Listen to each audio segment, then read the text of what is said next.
I am going to read Pippi Longstockings. It's a book I used to enjoy when I was a kid.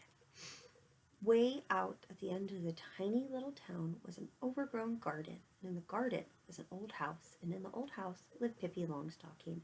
She was 9 years old, and she lived there all alone. She had no mother, no father, and there was, of course, very nice to have no one to tell her to go to bed when she was having the most fun, and no one that could make her take her medicine when she really just wanted to eat candy. Her father had bought the old house in the garden many years ago. He thought he would live there with Pippi when he grew old and couldn't sail the seas any longer. And then this annoying thing had to happen, and then he was blown into the ocean. And while Pippi was waiting for him to come back, she went straight home to Villa Vicula. It was the name of the house. It stood there ready and waiting for her. One lovely summer evening she said goodbye to all the sailors on her father's boat. They were very fond of Pippi, and she was of them. Two things she took with her off the ship: a little monkey whose name was Mr. Nilsson. He was a present from her father, and a big suitcase full of gold pieces. Pippi was a remarkable child. The most remarkable thing about her was that she was so strong. She was so strong that in the whole wide world there was not a single police officer as strong as she is. Why, she could lift a whole horse if she wanted to, and she wanted to. She had bought a horse of herself for herself, and with one of the many gold pieces, the day she came home from Villa Vicula, she had always longed for a horse, and here he was living on her porch. When Pippi wanted to drink her afternoon coffee there, she simply lifted him down into the garden. Beside her home was another garden and another house, and in that house lived a father and a mother and two charming children, a boy and a girl. The boy's name was Tommy and the girl's name Annika. Tommy and Annika played nicely with each other in their garden, but they all often wished for a playmate. While Pippi was still sailing the ocean with her father, they often used to hang over the fence and say to each other, "Isn't it silly that no one moves into that house? Someone ought to live there. Someone with children." On that lovely summer evening, when Pippi took to the first time stepped over the threshold of Villa Vicula, Tommy and Annika were not home, and they had no idea that someone had moved into the house next door. On the first day after they came home, they stood by the gate looking out onto the street, and even though they didn't know there actually was a playmate so very close, just as they were standing there considering what they should do and wondering whether any exciting was likely to happen, or it was going to be a very boring day when they couldn't think of anything to play, just then the gate of Villa Vicula opened and a little girl stepped out. She was the most remarkable girl Tommy and Annika had ever seen. She was Miss Pippi Longstockings, out for her morning promenade. This is the way she looked, so you need to use your imagination. Her hair, the color of a carrot, was braided into two tight braids that stuck straight out.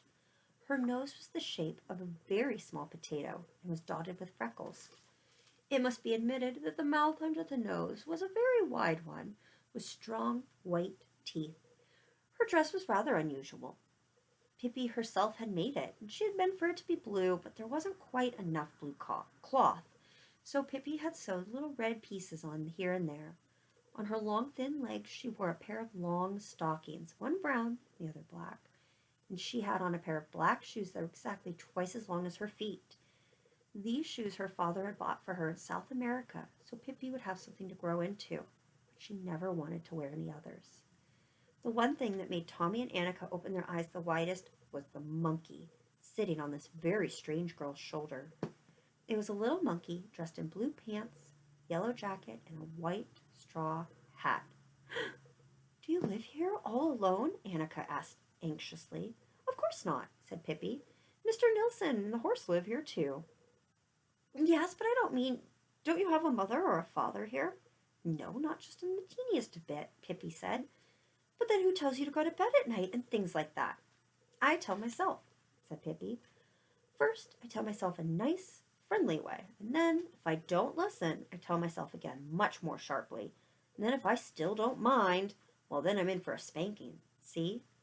Tommy and Annika didn't see it all, but they thought maybe it was a good way. Pippi goes to the circus.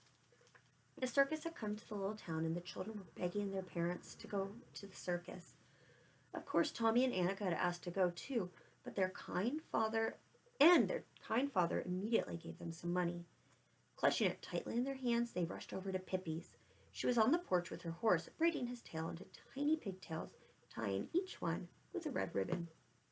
"I think it's his birthday today," she announced, "so he has to be dressed up." "Pippi," said Tommy, all out of breath because they had been running so fast. "Pippi, don't you want to go with us to the circus?" "I can go with you most anywhere," answered Pippi, "but whether I would go to the circus or not, I don't know, because I don't know what a circus is. Does it hurt?" "Silly," said Tommy. "Of course it doesn't hurt. It's fun. Horses and clowns and pretty ladies that walk on a tightrope." "But it costs money," said Annika, opening up her small fist to see if the shiny half-dollar and quarters were still there. "Oh, I'm rich as a troll," said Pippi, "so I guess I can buy a circus all right. But it'll be crowded there if I have more horses. And the clowns and the pretty ladies, I could keep in the laundry, but it's hard to know what to do with all those horses. I don't think I have space." "Oh, don't be silly," said Tommy. "You don't buy a circus. It costs money to go and look at it. See?" "Oh, preserve us," cried Pippi and shut her eyes tightly. "It costs money to look? And here I go goggling around all day long. Goodness knows how much money I've goggled up already." And little by little, she opened one eye carefully and rolled it around and around in her head. "Cost what it may, I must take a look." At last, Tommy and Annika managed to explain to Pippi what a circus really was, and she took some gold pieces out of her suitcase. And then she put on her hat, which was big as a millstone, and off they went. There were crowds of people outside the circus tent and a long line at the ticket window. But at last it was Pippi's turn. She stuck her head right through the window and stared at the dear old lady sitting there. "How much does it cost to look at you?" Pippi asked. But the old lady was a foreigner who didn't understand what Pippi meant and answered her in brokish Swedish. "Little girl, it cost $1.25 in grandstand, 75 cents on the benches, and 25 cents for standing." Now Tommy interrupted and said that Pippi wanted a 75-cent ticket. Pippi put down a gold piece, and the old lady looked suspiciously at it. She bit it, too, to see if it was genuine. At last she was convinced it was really gold and gave Pippi her ticket and a great deal of change in silver. "Ugh, what do I do with all these nasty little white coins?" said Pippi disgustedly. "Keep them and so I can look at them twice in the standing room?" As Pippi absolutely refused to accept any change, the lady changed her ticket into one for a grandstand and gave Tommy and Annika grandstand tickets too, without their having to pay a single penny. In that way, Pippi, Tommy, and Annika came to sit on some beautiful red chairs right next to the ring. Tommy and Annika turned around several times to wave at their schoolmates who were sitting much further away. "This is a very remarkable place," said Pippi, looking around.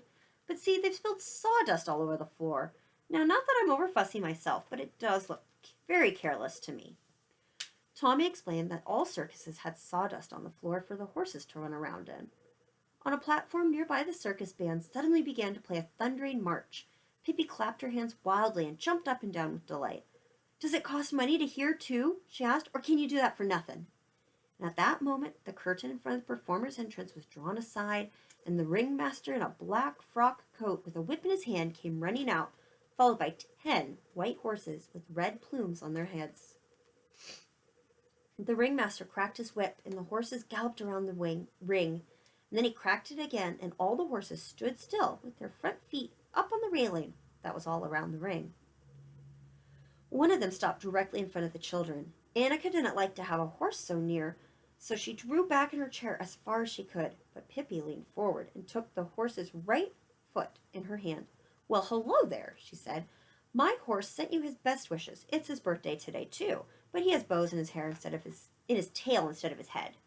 And luckily, she dropped the foot before the ringmaster cracked his whip again, because then all the horses jumped away from the railing and began to run around the ring. At last, when the act was over, the ringmaster bowed politely and the horses ran out. In an instant, the curtain opened again for a coal-black horse. On its back stood a beautiful lady dressed in green silk tights. The program said her name was Mrs. Carmencita. The horse trotted around the sawdust, and Miss Carmencita stood very calmly on his back and smiled. But then something happened. Just as the horse passed Pippi's seat, something came swishing through the air, and it was none other than Pippi herself. And there she stood on the horse's back, behind Miss Carmencita. At first, Miss Carmencita was astonished. She almost fell off the horse. And then she got mad. She began to strike out with her hands behind her back to make Pippi jump off, but it didn't work. "Take it easy," said Pippi. "Do you think you're the only one here who can have any fun? Other people have paid too, haven't they?" And then Miss Carmencita tried to jump off herself, but that didn't work either because Pippi was holding on to her so tightly around the waist. At that, the audience couldn't help but laugh. They thought it was funny to see the lovely Miss Carmencita held against her will by a little red-headed youngster who stood there on the horse's back in her enormous shoes and looked as if she had done nothing except perform in a circus. The ringmaster did not laugh. He turned toward an attendant in red uniform and made a sign for him to go and stop the horse. "Is this act all over already?" asked Pippi in such a disappointed tone. "Just when we're having so much fun." "Horrible child!" hissed the ringmaster between his teeth. "Get out of here!" Pippi looked at him sadly. "Why are you mad at me?" she asked. "What's the matter? I thought we were here to have fun." She skipped off the horse and went back to her seat, but now 2 huge guards came to throw her out. They took hold of her and tried to lift her up, but they couldn't do it. Pippi sat absolutely still, and it was impossible to budge her, as though they tried as hard as they could. Eventually, they shrugged their shoulders and they went off. Meanwhile, the next act had begun. It was Mrs. Elvira about to walk the tightrope. She wore a pink tulle skirt, a pink tutu, and a pink parasol in her hand. With a delicate little step, she ran out onto the rope. She swung her legs gracefully in the air and did all sorts of tricks. It looked so pretty. She even showed how she could walk backwards on the narrow rope. But when she got back to the little platform at the end of the rope, there stood Pippi. "What are you going to do?" asked Pippi, delighted when she saw how astonished Miss Elvira looked. Miss Elvira said nothing, but jumped down from the rope and threw her arms around the ringmaster's neck, for he was her father. And then the ringmaster once again sent for his guards to throw Pippi out. This time he sent for 5 of them, but all the guards and all the people said, "Let her stay! We want to see the red-headed girl." And they stamped their feet and they clapped their hands. Pippi ran out onto the rope, and Miss Elvira's tricks were nothing compared to Pippi's.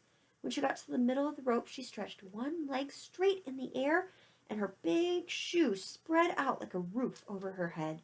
She bent her foot a little so she could tickle herself with it in the back of her ear. The ringmaster was not pleased to have Pippi performing in his circus. He wanted to get rid of her, so he stole up and loosened the mechanism that held the rope taut, thinking Pippi would fall down. But Pippi didn't. She set the rope a-swinging instead. Back and forth it swayed. Pippi swung faster and faster until suddenly she leaped from the air and landed right on the ringmaster. He was so frightened he began to run. "Oh, what a jolly horse!" cried Pippi. "But why don't you have pom-poms in your hair?" Now Pippi decided it was time to go back to Tommy and Annika. She jumped off the ringmaster and went back to her seat.